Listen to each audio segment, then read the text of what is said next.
UP के फिरोजाबाद में 29 नवंबर को तमंचे के दम पर सराफा व्यापारी से लूट हुई। उसका वीडियो वायरल हुआ। सुल्तानपुर लूट से इसकी तुलना होने लगी। 28 घंटे के बाद एक और वीडियो वायरल हुआ जिसमें तमंचा दिखाने वाला वही बदमाश लंगड़ाता हुआ नजर आया, पुलिस से माफी मांगता नजर आया। योगी आदित्यनाथ के एक ऑर्डर के बाद कैसे फिरोजाबाद में स्पेशल ऑपरेशन होता है और कैसे 28 घंटे के अंदर पूरा केस सॉल्व हो जाता है, देखिए इस रिपोर्ट में।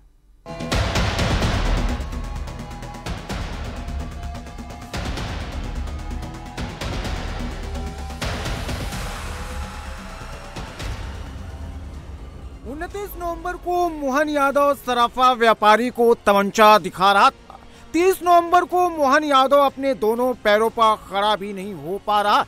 यूपी पुलिस ने एक दिन में ही पूरा सीन बदल दिया। हालात भी बदल गए, ट्रोलर्स के जज्बात भी बदल गए। 28 घंटे में ही पुलिस ने पूरा खेल बदल दिया।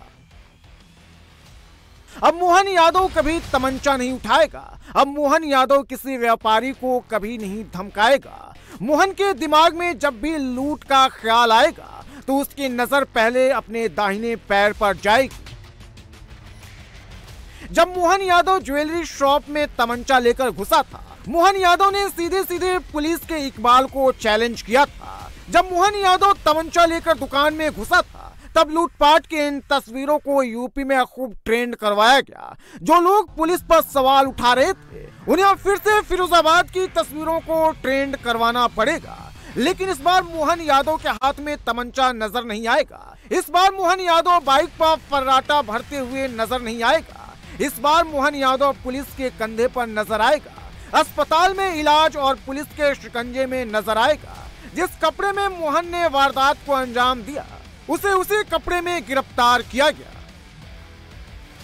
ये जो कल सिरसागंज कस्बे में जो एक सर्राफा कारोबारी थे राकेश जैन, जिनके यहाँ लूट की घटना हुई थी, जिसमें एक व्यक्ति उनकी दुकान पर आके उन्हीं की दुकान का शटर गिरा के उनसे 50,000 रुपए की तमंचा दिखा के लूट करके ले गया था। इसी में लगातार कल से थाना सिरसागंज पुलिस, एसओजी टीम और सर्विलांस की हमारी सभी टीमें लगी हुई थी। आसपास के तमाम सीसीटीवी फुटेज देखे गए थे, जिसमें एक व्यक्ति जो इस घटना को जिसने कारित किया था, उसकी पहचान की गई थी। आज उसी की तलाश में पुलिस लगी हुई थी। 28 घंटे में अपराधी यूं ही पकड़ में नहीं आ जाता। ऐसे ही कोई भी लुटेरा पुलिस के शिकंजे में नहीं फंसता। किसी भी अपराधी को पकड़ने के लिए एक एक डिटेल की जरूरत होती है। क्राइम के मोटिव से लेकर अपराधी की पूरी क्राइम हिस्ट्री खंगालनी पड़ती है, तब जाकर ऑपरेशन का प्लान बनता है और फिर प्लान को एग्जीक्यूट किया जाता है। फिरोजाबाद पुलिस ने भी यही किया। केस की जांच लूटपाट के वीडियो से शुरू हो गई। इस सीसीटीवी वीडियो को देखिए। सफेद शॉल से चेहरा छिपाकर बदमाश मोहन यादव आरके ज्वेलर्स की दुकान में घुसता है। दुकान में घुसते ही वो सामने बैग फेंकता है और व्यापारी पर तमंचा तान देता है।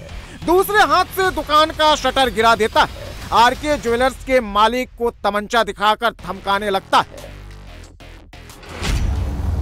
मोहन यादव ने व्यापारी से बोला, मेरा भाई जेल में बंद है, मुझे 2 लाख रुपए की जरूरत है, इस बैग में 2 लाख रुपए डाल।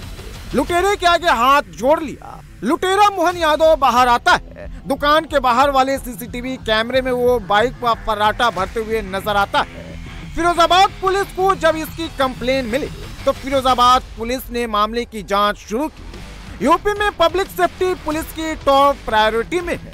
फिरोजाबाद पुलिस ने भी केस को टॉप प्रायोरिटी बना लिया। लुटेरे की तलाश के लिए स्पेशल ऑपरेशन ग्रुप बनाया गया। ऑपरेशन सिरसागंज में 2 अलग अलग टीमों को शामिल किया गया। पहली टीम थाना सिरसागंज पुलिस की थी। एक टीम ग्राउंड पर छापेमारी और चेकिंग कर रही थी, आरोपी की तलाश और धरपकड़ में जुटी थी। दूसरी टीम मामले की जांच और सबूतों की तलाश कर रही थी। फिरोजाबाद पुलिस की सर्विलांस टीम भी लगातार लोकेशन ट्रेस कर रही थी। पुलिस ने लुटेरे को पकड़ने के लिए मुखबिरों का नेटवर्क भी एक्टिव कर दिया और रात होते होते ही पुलिस को एक बड़ा ब्रेक थ्रू मिला। पुलिस को इनपुट मिला कि मोहन यादव फिरोजाबाद से बाहर भागने की फिराक में है। मोटरसाइकिल से वो गडिया नैन से सिरसागंज की तरफ आ रहा है। पुलिस की टीम ग्राउंड पर ही मौजूद। नगला खंगा रोड पर पुलिस को संदिग्ध बाइक सवार दिखा। पुलिस ने रुकने का इशारा किया तो बदमाश बाइक मोड़कर भागने की कोशिश करने लगा। जल्दबाजी में बाइक स्लिप हो गई, जिसके बाद बदमाश ने पुलिस पर फायरिंग शुरू कर दी। यूपी में पुलिस गोली का जवाब गोली से देती है और जब पुलिस ने गोली चलाई तो फिर पूरी पिक्चर बदल गई। 28 घंटे पहले जो मोहन यादव तमंचे के दम पर व्यापारी को धमका रहा था, वही मोहन अब न तो अपने दाहिने पैर को जमीन पर रख पा रहा था, न ही कैमरे में अपना चेहरा दिखाने की हिम्मत जुटा पा रहा था। लुटेरे का नाम मोहन यादव है, जो फिरोजाबाद के गढ़िया नैन का रहने वाला है। मोहन का भाई मर्डर का आरोपी है। मोहन यादव को अपने भाई के मुकदमे में पैरवी के लिए पैसों की जरूरत थी, इसलिए वो लूटपाट को अंजाम देने पहुंचा था। कि जो अभियुक्त इसने लूट की है वो वहां पर है। पुलिस के द्वारा वहां पर चेकिंग लगाई गई। ये व्यक्ति जब वहां पर आया, इसको रोकने का जब पुलिस ने प्रयास किया तो इसके द्वारा पुलिस पार्टी पर फायर किया गया।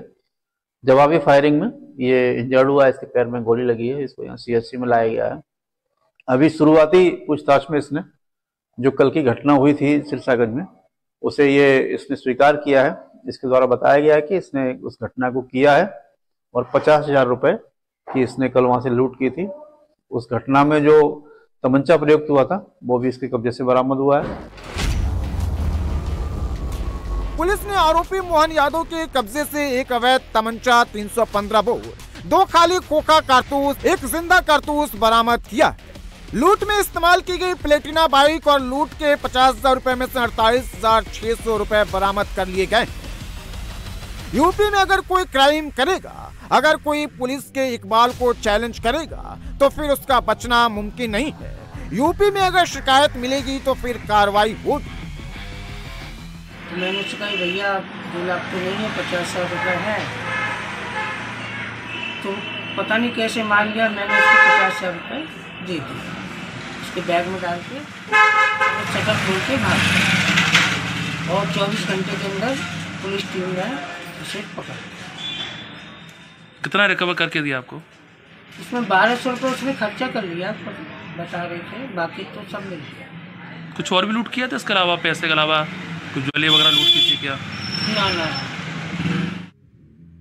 गोरखपुर में योगी आदित्यनाथ जनता के बीच में थे। योगी ने गोरखपुर में जनता दरबार लगाकर लोगों की समस्याएं सुनी। योगी के जनता दरबार में करीब 300 लोग अपनी फरियाद लेकर पहुंचे। योगी ने एक एक करके सबकी समस्याएं सुनी।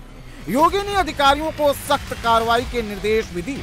योगी ने अधिकारियों को लोगों के साथ संवेदनशील रवैया अपनाने को कहा। किसी भी तरह की कोताही बर्दाश्त न करने की बात भी कही। योगी के जनता दरबार में सबसे ज्यादा शिकायत जमीन की आती है। योगी ने कहा कि जमीन विवाद अगर पारिवारिक है तो फिर बातचीत से समस्या का समाधान करें। अगर समाधान नहीं मिल रहा है तो फिर एक्शन ले। अगर किसी दबंग या माफिया का कब्जा है तो फिर जितना सख्त हो उतना सख्त एक्शन ले। योगी एक नए उत्तर प्रदेश के निर्माण का काम कर रहे हैं। योगी के इस उत्तर प्रदेश में एक आदर्श समाज की कल्पना है, इसलिए सफाई हर जगह जरूरी है। याद रखना, दहेज के कारण बहुत बार बहुत सारी कन्याएं वैवाहिक बंधन से नहीं जुड़ पाती है और सरकार ने इसलिए निर्णय लिया कि हम समाज की उन सभी कुरीतियों के खिलाफ लड़ेंगे, चाहे वह बाल विवाह हो, चाहे वह छुआछूत और अस्पृश्यता के खिलाफ अभियान हो, चाहे वह दहेज प्रथा हो। इन सब के खिलाफ यह एक लड़ाई होगी